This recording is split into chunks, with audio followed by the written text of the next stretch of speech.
Welcome to global channel Jayanthi Amirisetti tip and cooking ఛానల్కి స్వాగతం. ఇవి పెద్ద చిక్కుడు కాయలు విత్తనాలతో చేసిన కర్రీ బాగుంటుందండి. డిసెంబర్ నుంచి ఫిబ్రవరి వరకు ఇప్పుడు మార్చి దాకా బాగా వస్తుంటాయి కదా ఈ చిక్కుళ్ళు. విత్తనాలైనా అమ్ముతారు, లేకపోతే మనం చిక్కుళ్ళ కాయలు తీసుకొచ్చి అయినా గింజలు తీసుకొని కూర చేసుకోవచ్చు. మొదట ఈ విత్తనాలని శుభ్రంగా కడిగేసి నీళ్ళల్లో వేసి బాగా శుభ్రంగా కడిగి పొయ్యి మీద పెట్టి ఒక గ్లాస్ నీళ్ళు పోసి మూత పెట్టి ఉడికించాలా.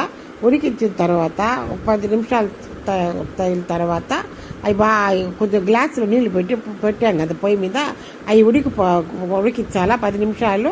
10 నిమిషాల తర్వాత ఉడికిపోయిన తర్వాత అవి స్టవ్ ఆపేసి ఉడికిపోయిన తర్వాత అవి పట్టుకుని చూస్తే మనకి మెత్తగా అనిపిస్తాయి కదా, అప్పుడు స్టవ్ ఆపేసేసి ఆపేయాల. తర్వాత మనం దీనికి కావాల్సిన టమోటాలు, ఉల్లిపాయలు, పచ్చిమిర్చి అన్నీ కట్ చేసుకొని పక్కన పెట్టుకోవాలా. పొయ్యి మీద కళాయి పెట్టి అప్పుడు కళాయిలో కాసింత ఆయిల్ వేసి 2 స్పూన్లు ఆయిల్ వేసి ఆయిల్ కాగిన తర్వాత దీనిలో తాళింపు గింజలు ఏమి వేయరండి. ఉట్టి జీలకర్ర, చెక్క, మొగ్గ, బిర్యానీ ఆకు వేస్తారు. ముందర కళాయిలో 2 స్పూన్లు నూనె పోసి ఆ కళాయి నూనె వేడెక్కాక చెక్కను, మొగ్గ, బిర్యానీ ఆకేసి కాసింత జీలకర్ర వేయాలా. అది చిట్టపట్టలాడిన తర్వాత తరిగి పెట్టుకున్న ఉల్లిపాయలు వేయాలా.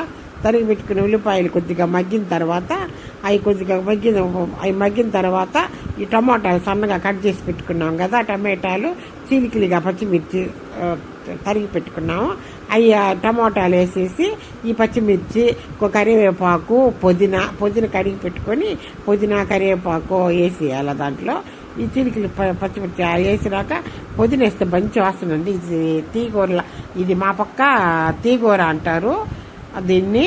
మామూలు విత్తనాల కూర ఈ నెల్లూరు సైడ్ తీగూర అంటారు, ముద్దకూర అంటారు, చాలామంది తీగూర అంటారు, రకరకాలుగా పిలుస్తుంటారు కదా. తర్వాత దీన్ని టమాటాలు బాగా ఏగిపోయిన తర్వాత ఈ టమాటాలు, ఈ ఉల్లిపాయలు, కరివేపాకు, ఆ పుదీనా అన్నీ ఏగిపోయినాయి కదా. ఏగిపోయిన తర్వాత ఇవి చాలా హెల్దీ అండి ఈ విత్తనాలు. ఒక గిన్నె ఒక కప్పు విత్తనాలలో కేజీ మటన్, చికెన్లో ఉన్నంత విటమిన్స్ అన్నీ ఉంటాయి దీంట్లో. చాలా మంచిది ఇవి గింజల కూర తింటేను. షుగర్ వాళ్ళకి కానీ బీపీ వాళ్ళకి అందరు తినొచ్చు దీన్ని. అల్లం పేస్ట్ వేయాలి, అల్లం వెల్లుల్లి పేస్ట్ వేసి పచ్చాసన పోయేంత వరకు వేపి తర్వాత 1 స్పూన్ పసుపు, రుచి తగ్గ ఉప్పు, 1 స్పూన్ కారము, 1 స్పూన్ ధనియాల పొడి ఇవన్నీ వేసేసి బాగా వేపాల. ఇవన్నీ మొత్తం ఆ టమోటాలకి, ఉల్లిపాయలకి అన్నిటికి కలిపేంత వరకు అవి కలిపేసుకుని తర్వాత ఈ చిక్కుడు విత్తనాలు ఉడకబెట్టి పక్కన పెట్టుకున్నాను చూడండి. ఆ చిక్కుడు గింజలు దాంట్లో వేసేసేయాల. దాంట్లో వేసి మొత్తం కలుపుకోవాలా. మొత్తం కలుపుకొని ఒక గ్లాస్ నీళ్ళు పోసేయాల దాంట్లో. ఇవన్నీ ఉడికినాయేను, విత్తనాలు ఉడికినాయి.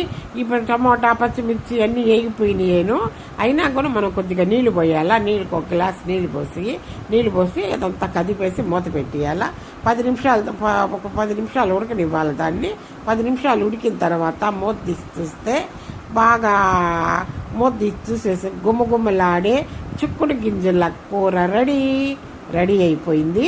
దీంట్లోకి బాగా కదుపుకొని బాగా రెడీ అయిపోయిందండి. రెడీ అయిపోయినాక సన్నగా తరుగుకున్న కొత్తిమీర దీంట్లో పైన కొత్తిమీర చల్లుకోవాలా. చల్లుకున్నాక అసలు ఎంత హెల్తీ అండి ఈ కూర, చాలా అంత బాగుంటుంది ఇది.